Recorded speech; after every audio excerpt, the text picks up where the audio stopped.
Welcome to Guide Guru. We hope this video helps. You create your Amazon Associates account now and verify your UK payment and tax settings so commissions reach you without delay. Next, pick a focused niche. You want audience interest in products that convert, because relevance raises click-through and sales. Once done, make sure your site or channel has 3 to 5 quality posts ready. Amazon reviews active content. This first work sets tracking, compliance, and early credibility, which all matter when you start generating referral links and clicks. You now focus on inserting Amazon links naturally.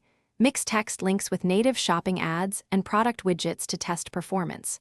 Write review, comparison, and how-to posts that answer intent. People buy when you solve a problem.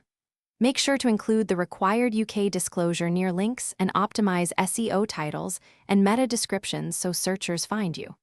Also, improve site speed and mobile layout. Faster pages and clear trust signals increase conversion rates and click. You finish by tracking performance in the Associates dashboard. Watch clicks, conversion percentages, and which products pay best so you can scale winners. Next, set your payout threshold, confirm GBP bank details, and ensure tax info is complete so payments aren't delayed.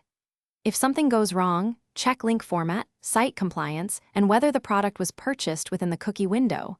Fix broken links and update content. One clear troubleshooting tip. If conversions are low, test different call-to-action wording and placements immediately. Thanks for watching. Consider subscribing if we helped you today.